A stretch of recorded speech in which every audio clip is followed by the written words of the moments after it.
Lavanya Inspiring Kannada Channel.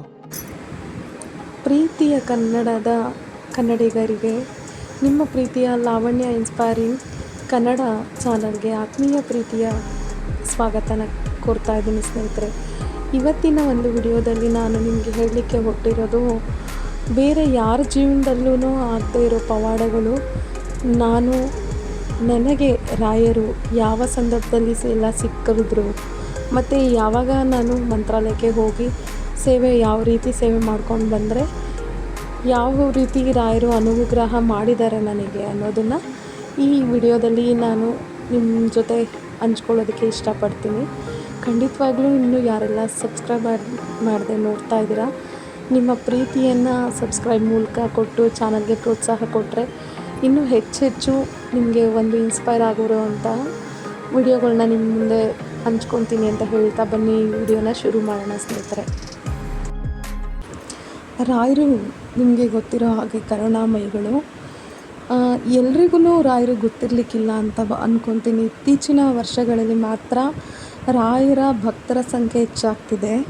ಕಾರಣ ಏನಂದರೆ, ರಾಯರು ಅಷ್ಟು ಅನುಗ್ರಹ ಮಾಡಿ ಮಂತ್ರಾಲಯಕ್ಕೆ ಕರೆಸ್ಕೊಳ್ಳೋದ್ರಿಂದ ಅಲ್ಲಿ ಭಕ್ತರ ಸಂಖ್ಯೆ ಕೂಡ ತುಂಬ ಅತಿ ಹೆಚ್ಚು ಆಗ್ತಿದೆ ಸ್ನೇಹಿತರೆ.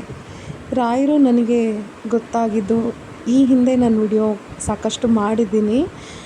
ಸೊ ಅಲ್ಲಿ ನನಗೆ ಗೊತ್ತಾಗಿದ್ದು ಅಂದರೆ 2019ರಲ್ಲಿ ಹೇಗಪ್ಪ ಅಂದರೆ, ಒಂದು ಚಾನಲ್ನ ನೋಡ್ತಾ ಇರ್ತೀನಿ.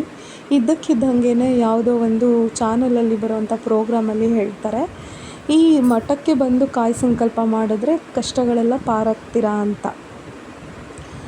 ಅದು ನವಮಂತ್ರಾಲಯ ಆಗಿರುತ್ತೆ. ಆ ಸಂದರ್ಭದಲ್ಲಿ ನನಗೆ ಎಲ್ಲಿ ಯಾರು ಏನು ಸ್ವಾಮೀಜಿನ ಗುರುಗಳ ದೇವರ ಖಂಡಿತವಾಗ್ಲೂ ಯಾವುದೂ ರಾಯರ ಬಗ್ಗೆ ನನಗಷ್ಟು ಗೊತ್ತಿರಲಿಕ್ಕಿಲ್ಲ. ಆ ಸಂದರ್ಭದಲ್ಲಿ ಓಕೆ ಸರಿ ಹೋಗೋಣ ಅಂದ್ಬಿಟ್ಟು ಒಂದು ದಿನ ನಾವು ಹೊರಟಂಥ ಸಂದರ್ಭದಲ್ಲಿ ನಾವು ಹೋಗೋ ಅಷ್ಟರಲ್ಲಿ ನಾವು ಎಲ್ಲಿಗೆ ಹೋಗಬೇಕಾಗಿತ್ತೋ ಆ ಒಂದು ದಾರಿ ಮಿಸ್ಸಾಗಿ ನಾವು ಹೋಗಿದ್ದೇನೆಂದರೆ ಕಾಮಧೇನು ಕ್ಷೇತ್ರಕ್ಕೆ ಹೋದಂಥ ಸಂದರ್ಭದಲ್ಲಿ ನಾನು ಒಂದು ಪ್ರೆಗ್ನೆಂಟ್ ಆಗಿದ್ದೆ ನನ್ನ ಮಗಳಿಗೆ. ಇವಾಗ ನನ್ನ ಮಗಳಿಗೆ 6 ವರ್ಷದ ಹಿಂದಿನ ಕಥೆನ ನಾನು ನಿಮ್ಮ ಜೊತೆ ಹಂಚ್ಕೊತಾ ಇದ್ದೀನಿ ಸ್ನೇಹಿತರೆ. ಆ ಸಂದರ್ಭದಲ್ಲಿ ನಾನು ಅಲ್ಲಿ ಕಾಮಧೇನು ಕ್ಷೇತ್ರದಲ್ಲಿ ಕೂತ್ಕೋತೀನಿ. ಒಬ್ಬರು ಅಜ್ಜ ಇದ್ದಾರೆ, ಅಲ್ಲಿ ಒಂದು ಬತ್ತಿ ಎಣ್ಣೆ ಹಾಕಿ ಅಲ್ಲಿ ಒಂದು ಸಂಕಲ್ಪ ಸೇವೆನ ಮಾಡ್ತಾ ಇರ್ತಾರೆ. ಖಂಡಿತವಾಗ್ಲೂ ಅದು ಸಂಕಲ್ಪ ಸೇವೆನ ಹೌದಾ ಅಂತ ಗೊತ್ತಿರಲ್ಲ. ಹಾಗೆ ಇವರು ಯಾರು ಅನ್ನೋದು ಒಂದು ಪ್ರಶ್ನೆ ಬಂತು. ಆದರೂ ನನ್ನ ಭಕ್ತಿ ಹೇಗಿತ್ತು ಆ ಸಂದರ್ಭದಲ್ಲಿ ಅಂತ ಅಂದರೆ, ಯಾರಾದರೂ ಆಗಿರಲಿ ಒಳ್ಳೇದು ಮಾಡಿದ್ರೆ ಸಾಕು ಅನ್ನೋಷ್ಟು ಕಷ್ಟದಲ್ಲಿ ನಾವಿದ್ವಿ. ಆ ಸಮಯದಲ್ಲಿ ರಾಯರನ್ನು ನೋಡ್ತಾ ನನಗೆ ಅನಿಸಿದ್ದೇನೆಂದರೆ, ಹೊಟ್ಟೆಲಿರೋ ಮಗು ಸುರಕ್ಷಿತವಾಗಿ ಹೆಣ್ಣಾಗಿರಲಿ, ಹಾಗೆ ಸುರಕ್ಷಿತವಾಗಿ ಡೆಲಿವರಿ ಮಾಡಿಸ್ಕೊಡಪ್ಪ, ಇಷ್ಟೇ ನಾನು ಕೇಳಿಕೊಂಡು ಬಂದಿರೋವಂಥ ನೆನಪಿದೆ ನನಗೆ. ಯಾಕಂದರೆ ಅಲ್ಲಿರೋರು ಯಾರೂ ಗೊತ್ತಿಲ್ಲ, ಏನು ಮಾಡಬೇಕು ಗೊತ್ತಿಲ್ಲ. ಅಲ್ಲಿ ನಾವು ಹೋಗಿದ್ದೇ ಬೇರೆ ಕಡೆ, ನಾವು ಅಲ್ಲಿ ಸೇರಿದ್ದೇ ಬೇರೆ ಕಡೆ. ಇಷ್ಟು ಒಂದು ಹಂತಕ್ಕೆ ಮುಗೀತು, ಆ ವರ್ಷಕ್ಕೆ ಮುಗಿದು ಹೋಯಿತು. ಅಲ್ಲಿಂದಾದಮೇಲೆ ನಾವು ಮತ್ತೆ ಆ ದೇವಸ್ಥಾನದ ಬಗ್ಗೆ ಆಗಲಿ ಅಥವಾ ಕಾಯಿ ಕಟ್ಟೋದು ಸಂಕಲ್ಪ ಸೇವೆ ಮತ್ತೆ ಮಾಡಬೇಕು ಅಂತ ನಮಗೆ ಮನಸ್ಸಾಗಲಿಲ್ಲ. ಹಾಗಾಗಿ ನಾವು ಹೋಗಲೂ ಇಲ್ಲ.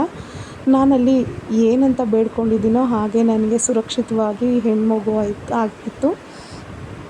ನಾನು ಪಾಪು ಕೂಡ ಆ ಕ್ಷಣದಲ್ಲಿ ಆ ಸಮಯದಲ್ಲಿ ಕ್ಷೇಮವಾಗಿ ಇದ್ವಿ. ಇದು ಆದಮೇಲೆ 1-2 ವರ್ಷ ಕಳೆದಂಥ ಸಂದರ್ಭದಲ್ಲಿ ನಮಗೆ ಮತ್ಯಾವುದೋ ಕಷ್ಟದಲ್ಲಿ ನಾವು ಸಿಕ್ಕಾಕೊತೀವಿ.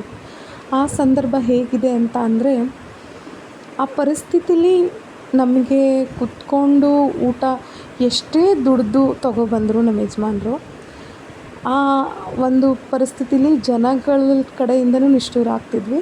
ಹಾಗೆಯೇ ಮನೇಲಿ ಕುತ್ಕೊಂಡು ತಿಂದ್ರೂ ಒಂದು ಹೊತ್ತಿಗಿದ್ರೆ ಇನ್ನೊಂದು ಹೊತ್ತಿಗೆ ಇರ್ತಾ ಇರಲಿಲ್ಲ ಊಟಕ್ಕೆ. ಪರಿಸ್ಥಿತಿ ಆ ರೀತಿ ನಮಗೆ ಇತ್ತು. ಆ ಪರಿಸ್ಥಿತಿಲಿ ಏನೂ ಮಾಡೋಕ್ಕಾಗಲ್ಲ. 1.5 ವರ್ಷದ ಮಗುನ ನಾನು ಬಿಟ್ಬಿಟ್ಟು ನಮಗೆ ಗೊತ್ತಿರೋ ಅಂಥ ಒಬ್ಬಳು ಸ್ನೇಹಿತೆನ ಕೇಳಿಕೊಂಡು ನಾನು ಹ್ಯಾಟ್ಸನ್ ಕಂಪನಿ ಇಲ್ಲಿ ಪ್ರಮೋಷನ್ ಕೆಲಸಕ್ಕೆ ಅಂತ ಸೇರ್ಕೊತೀನಿ ಪಾರ್ಟ್ ಟೈಮ್ ಜಾಬ್ಗೆ.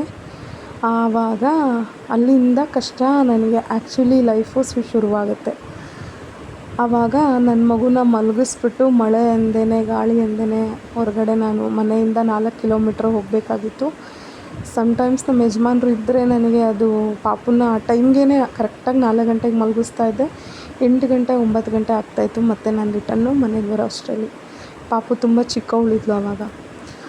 ನನಗೆ ಒಂದು ಫೋನ್ ಬರುತ್ತೆ ಮನೆಯಿಂದ. ನನ್ನ ಮಗ ಒಂದು 6 ವರ್ಷ 7 ವರ್ಷ ಅಂದ್ಕೊತೀನಿ, ಇನ್ನೂ ಚಿಕ್ಕವನೇ. ಅವನು ಹೇಳ್ತಾನೆ, ಅಮ್ಮ ಮಳೆ ಬರ್ತಿದೆ, ಪಾಪು ಹೊರಗಡೆ ಬಂದುಬಿಟ್ಟಿದ್ದಾಳೆ ಅಮ್ಮ, ಯಾರೂ ಇಲ್ಲ, ಯಾವಾಗ ಬರ್ತೀಯಮ್ಮ ಅಂದಾಗ ನನಗೆ ಹೇಳೋಕ್ಕಾಗ್ತಾಯಿಲ್ಲ ಸ್ನೇಹಿತರೆ, ತುಂಬ ನೋವಾಯಿತು. ಆವಾಗ ಫೋನ್ ನೋಡ್ತಾ ರಾಯರನ್ನ ಯಾವುದೋ ಒಂದು ಫೋಟೋ ಬಂತು ನನಗೆ. ಆ ಫೋಟೋದ ಮುಂದೆ ಕೂತ್ಕೊಂಡು ಕಷ್ಟ ಎಲ್ಲ ಹೇಳ್ಕೊಬೇಕು ಅನ್ನಿಸ್ತು, ಹೇಳ್ಕೊಂಬಿಟ್ಟೆ. ಹೇಳ್ಕೊಂಡಾಗ ನನಗೆ ಅವ್ರು ಯಾರು ಮತ್ತೆ ಅಗೇನ್ ಅವ್ರು ಯಾರೂ ಗೊತ್ತಿಲ್ಲ. ಅಲ್ಲಿ ಕಾಮಧೇನು ಕ್ಷೇತ್ರದಲ್ಲಿ ನೋಡಿರೋ ಫೋಟೋ ಬೇರೆ, ಮೊಬೈಲ್ನಲ್ಲಿ ಬಂದಿರೋ ಫೋಟೋ ಬೇರೆ. ಹಾಗಾಗಿ ನಾನು ಬೇರೆ ಬೇರೆ ಅಂದ್ಕೊಂಡ್ಬಿಟ್ಟಿದ್ದೆ.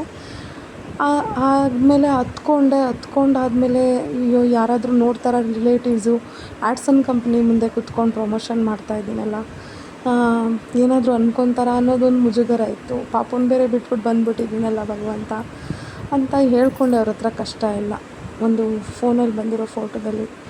ಆವತ್ತು ಗುರುವಾರ ಮಾರನೇ ದಿನ ಬೆಳಗ್ಗೆ 4 ಗಂಟೆ ಆಸ್ಪಾಸಲ್ಲಿ ನನಗೊಂದು ಕನಸು ಬೀಳುತ್ತೆ.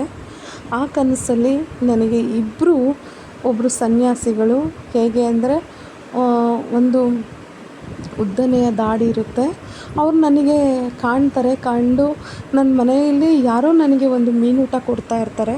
ಆ ಮೀನೂಟನ ಅವರೇ ಸ್ವತಃ ಸ್ವೀಕಾರ ಮಾಡಿ ಆ ತಟ್ಟೆಗೆ ಒಂದು ತೀರ್ಥ ಪ್ರೋಕ್ಷಣೆ ಮಾಡ್ತಾರೆ. ಅವ್ರ ಹತ್ರ ಕಮಂಡಲ ಇರುತ್ತೆ. ನನಗಿನ್ನೂ ಸ್ಪಷ್ಟವಾಗಿದೆ ಆ ಒಂದು ಕನಸಲ್ಲಿ ಬಂದು ಅವರು ನನ್ನ ಜೊತೆ ಮಾತಾಡಿದ ರೀತಿ. ನನಗಿನ್ನೂ ಇವತ್ತಿಗೂ ಆ ಚಿತ್ರಣ ನನ್ನ ಕಣ್ಮುಂದೆ ಬರುತ್ತೆ ಸ್ನೇಹಿತರೆ. ಖಂಡಿತವಾಗ್ಲೂ ಈ ವಿಡಿಯೋ ಪೂರ್ತಿ ನೆಕ್ಸ್ಟು ನಾನು ಬರೋ ವಿಡಿಯೋಗಳಲ್ಲಿ ಜರ್ನಿನ ಮುಂದೆ ಹೇಗೆಲ್ಲ ರಾಯರು ನನಗೆ ಅನುಗ್ರಹ ಯಾವ್ಯಾವ ರೀತಿಲಿ ಮಾಡ್ತಾ ಹೋದರು ಅನ್ನೋದನ್ನು ಪವಾಡಗಳನ್ನ ನಾನು ನಿಮ್ಮ ಜೊತೆ ಹಂಚ್ಕೊಳ್ಳೋದಕ್ಕೆ ಇಷ್ಟಪಡ್ತೀನಿ ಸ್ನೇಹಿತರೆ. ಆಮೇಲೆ ಮತ್ತೆ ಏನಾಯಿತು, ಅವ್ರ ಜೊತೆ ಇನ್ನೊಬ್ಬರು ಸನ್ಯಾಸಿಗಳಿದ್ದರು.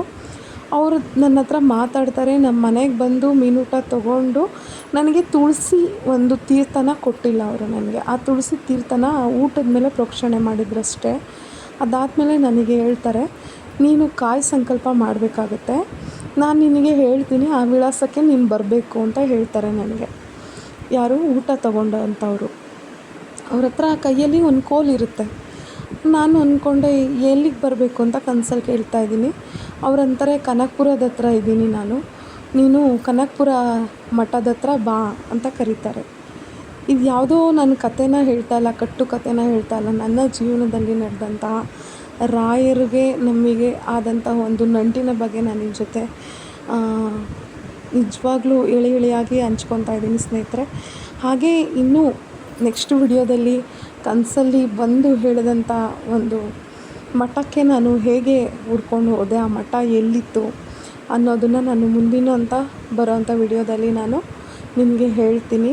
ಹಾಗೇ ಸಂಕಲ್ಪ ಸೇವೆಯನ್ನು ಸಹ ಕಷ್ಟದಲ್ಲಿರೋರಿಗೆ ಕೂಡ ನಿಮಗೆ ಯಾವ ರೀತಿ ಸಂಕಲ್ಪ ಸೇವೆಯನ್ನು ಮಾಡಬೇಕಾಗುತ್ತೆ, ಯಾವ ರೀತಿ ಸೇವೆ ಮಾಡಿದ್ರೆ ನಮಗೆ ಹೇಗೆ ರಾಯರು ಅನುಗ್ರಹ ಮಾಡ್ತಾರೆ, ಮಂತ್ರಾಲಯದಲ್ಲಿ ಹೋಗಿ ನಾವು ಸೇವೆ ಮಾಡಬೇಕಾದಂತಹ ಸಂದರ್ಭದಲ್ಲಿ ಏನೆಲ್ಲ ರಾಯರ ಹತ್ರ ನಾವು ಕೇಳ್ಕೊಬೇಕು, ಹಾಗೆ ರಾಯರು ಸಿಗ್ತಾರಾ ನಮಗೆ, ಅವರು ಈಗ ಮನುಷ್ಯ ರೂಪದಲ್ಲಾದರೂ ಬರ್ಬೋದು, ಅಥವಾ ಒಂದು ಕನಸಿನಲ್ಲಾದರೂ ಬರ್ಬೋದು, ಅಥವಾ ನಮಗೆ ಪರಿಚಯ ಇಲ್ದಿರೋರ ಮೂಲಕ ಆದರೂ ಬಂದು ರಾಯರು ಮಾತಾಡಿಸಲೂಬಹುದು ಸ್ನೇಹಿತರೆ. ಇದು ನನ್ನ ಒಂದು ಜೀವನದಲ್ಲಿ ನಡೆದಿರುವಂತಹ ಘಟನೆಗಳನ್ನು, ಪವಾಡಗಳನ್ನು ನಿಮ್ಮ ಜೊತೆ ಹಂಚ್ಕೋಬೇಕು ಅನ್ನೋ ಒಂದು ಮನಸ್ಥಿತಿಯನ್ನು ರಾಯರೇ ನನಗೆ ಕೊಟ್ಟಿರೋದ್ರಿಂದ, ಇವತ್ತು ಗುರುವಾರ ಆಗಿರೋದ್ರಿಂದ ನಾನು ನಿಮಗೆ ಈ ಒಂದು ವಿಚಾರಗಳನ್ನ ನಿಮ್ಮೊಟ್ಟಿಗೆ ಹಂಚ್ಕೊತಾ ಇದ್ದೀನಿ. ಯಾರೆಲ್ಲ ಕಷ್ಟದಲ್ಲಿದ್ದೀರಾ, ಇನ್ನೂ ಯಾರಿಗೆಲ್ಲ ಕಷ್ಟದಿಂದ ಆಚೆ ಬರೋಕ್ಕಾಗಲ್ಲ ಅಂದವ್ರಿಗೂ ಖಂಡಿತವಾಗ್ಲೂ ಮಂತ್ರಾಲಯಕ್ಕೆ ಬನ್ನಿ. ಮುಂದಿನ ವಿಡಿಯೋದಲ್ಲಿ ಸಿಗೋಣ.